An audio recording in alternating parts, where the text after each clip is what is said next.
को ईरान से जुड़ी एक बड़ी खबर सामने आई। ईरान के राष्ट्रपति इब्राहिम रईसी को लेकर जा रहा हेलीकॉप्टर क्रैश हो गया। रईसी ईरान के पूर्वी अजरबैजान सूबे में एक बांध का उद्घाटन करने गए थे। इस हादसे की जानकारी मिलते ही बचाव दल को घटना स्थल पर रवाना कर दिया गया है। पिछले कुछ महीनों से जो मुल्क इस वक्त पूरी दुनिया में सबसे ज्यादा चर्चा में है वो है ईरान। मिडिल ईस्ट में इजराइल हमास के बीच गाजा पट्टी के जंग के दौरान एक ऐसा वक्त भी आया जब ईरान इजराइल जंग की सूरत भी बन गई। हालांकि बाद में अमेरिका की दखल के बाद तनाव कम होता नजर आया। इस वीडियो में हम बात करेंगे कि आखिरकार ईरान के सुप्रीम लीडर कैसे चलते हैं और वहां राष्ट्रपति से भी ज्यादा पावरफुल सुप्रीम लीडर क्यों होते हैं। ईरान में सुप्रीम लीडर का पद बेहद अहम है और 1979 की इस्लामिक क्रांति के बाद अभी तक बस 2 ही सुप्रीम लीडर हुए हैं, अयातुल्ला रूहुल्लाह खुमैनी और मौजूदा supreme leader Ayatollah Ali Khamenei. Supreme leader को अयातुल्ला और रहबर जैसे टाइटल्स दिए जाते हैं। अब हम आपको बताते हैं कि ईरान में पावर स्ट्रक्चर क्या है और कैसे सुप्रीम लीडर ही सबसे ज्यादा पावरफुल हैं। ईरान की सरकार और इंस्टीट्यूशंस में शक्ति के बंटवारे को देखें तो सुप्रीम लीडर सबसे ज्यादा मजबूत हैं। ईरान में सुप्रीम लीडर सबसे ऊपर हैं। उनके बाद राष्ट्रपति, न्यायपालिका, संसद, गार्जियन काउंसिल और आर्म्ड फोर्स आती हैं। ईरान में सबसे शक्तिशाली व्यक्ति अयातुल्ला अली खामेनेई हैं, जो 1989 से देश के सुप्रीम लीडर हैं और वो स्टेट हेड और कमांडर इन चीफ भी हैं।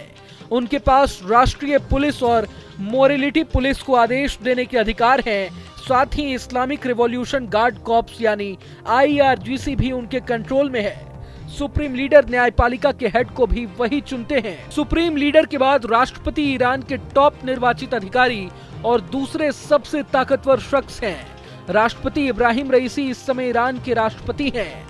ईरान में राष्ट्रपति सरकार के डे टू डे कामकाज के लिए जिम्मेदार हैं, साथ ही घरेलू नीति और विदेशी मामलों पर भी दखल रखता है, लेकिन सुरक्षा मामलों में राष्ट्रपति की शक्तियां सीमित हैं। राष्ट्रपति का आंतरिक मंत्रालय राष्ट्रीय पुलिस बल चलाता है, लेकिन इसके कमांडर को सुप्रीम लीडर तैनात करते हैं। सुप्रीम लीडर किसी विरोध प्रदर्शन को बलपूर्वक समाप्त करने के लिए कहें तो राष्ट्रपति उनकी बात मानने को बाध्य है।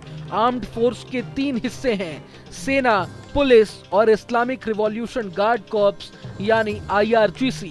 पुलिस का एक हिस्सा मोरालिटी पुलिस भी है। वहीं IRGC के अंदर एक शाखा बासिज है। IRGC 1,50,000 से अधिक की स्ट्रेंथ के साथ ईरान में एक मेन मिलिट्री, राजनीतिक और आर्थिक शक्ति है। इसकी अपनी जमीनी सेना, नौसेना और वायुसेना भी है। यही ईरान के रणनीतिक हथियारों की देखरेख करती है। इसकी एक विदेशी शाखा है जिसे कुद्दस फोर्स कहा जाता है, जो पूरे मिडिल ईस्ट में सहयोगियों को पैसा, हथियार, ट्रेनिंग देने का काम करती है। IRGC का पूरा कंट्रोल सुप्रीम लीडर के ही हाथों में होता है। ईरान में सुप्रीम लीडर का कॉन्सेप्ट इस्लामिक क्रांति के बाद आया था। 1979 से पहले ईरान में अमेरिका के समर्थन वाले पहलवी राजवंश का शासन था। अयातुल्ला खुमैनी के नेतृत्व में इस्लामिक क्रांति हुई। खुमैनी देश के पहले सुप्रीम लीडर थे। 1989 में उनकी मौत के बाद ईरान के सामने सबसे बड़ी चुनौती पद को दोबारा भरने की थी। ऐसे में असेंबली ऑफ एक्सपर्ट्स ने अली खामेनेई का नाम सुझाया।